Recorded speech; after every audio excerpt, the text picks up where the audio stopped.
Antioch, 1515 AD. To date, 43,082 women have been tried and found guilty of witchcraft. Most were simply victims of circumstance. But the people in the land of Antioch didn't seem to realize when you play with fire, sooner or later you get burnt. Peoria, the capital city. There you won't find more vibrant colors in all the land. Full of beautiful buildings and nature growing in all directions. Yet at its heart lies Black Church. It's said the church was once the purest of whites, but so many witches have been burned, the church is scorched with ash and soot from top to bottom. Throughout the land, no priest has reached greater heights in the art of solar magic than the Silver Fox. It was his sole duty at Black Church to protect the city under his control. It seems, as skilled as he was, he failed to notice a lunar witch was blossoming under his nose. Ursula, deacon of Black Church, was second in command to the Silver Fox himself. There was a time she seemed the most devoted of all to the cause. Unfortunately, times change. Recently married and with child, she thought her life was going places she had always dreamed of. But the Black Plague was spreading and fast. Ursula's child was among the victims. Ursula had turned her sights to the lunar magic in the hope that she could see her baby one more time. The Silver Fox did not remain blind forever. Tampering with lunar magic would change a person beyond recognition. Perhaps at first he didn't want to see it, but now, with the telltale lines and dark recesses in her eyes, he had no choice. June 17th, 1505, Ursula was found guilty of witchcraft and sentenced to death by flames. Ursula's husband, Esmond, loved her unconditionally. For 10 years, he scoured the darkest places of Antioch, looking for something to fill the gap left behind. None of it was the same. Nothing could fill the void. He prayed to Sel for help, and she answered. A soul for a soul. That was the deal. He took a young girl from the streets in the dead of night and offered her in Ursula's place. Together again at last. In an ideal world, simply have one another would be enough. But Ursula found no forgiveness in her darkened soul. Silver Fox had to pay, and tonight, Ursula marched upon Peoria with her army of reanimated corpses. She destroyed everything in her wake in an attempt to lure out the Silver Fox. She knew he would come to the defense of his people, even if it meant facing his old student. He was no match for her powers, even in her weakened state.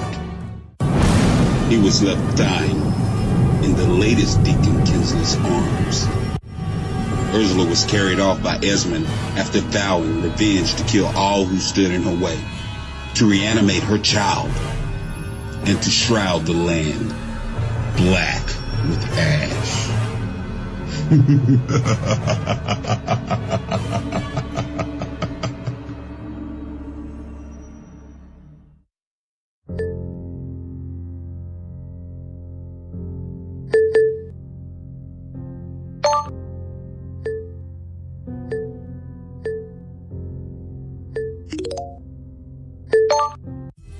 With the Silver Fox dead and buried, Kinsley was appointed Archpriest of Black Church. His ceremony was one for the ages, with the whole city reveling in the celebration.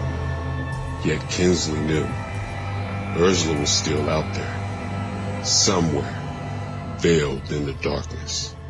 Many began to believe she had died, but Kinsley could still feel her, as if the air had a disgusting chill to it. He instigated a great hunt to capture the last remaining witch in Antioch alive. She needed to be reduced to ash once again, and he needed to be the one to start the fire.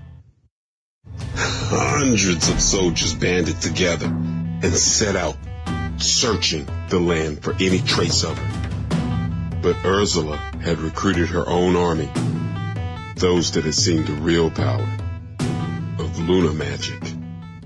Crescent City had sent word to Black Church, begging for Kinsley's help. Ursula's lunatics slipped into the city last night and slit the throats of every child they found, whilst their parents slept peacefully. Kinsley rode out that very night in hope to get there before dawn, ready to set up the defenses and protect the city against Ursula's revenge.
you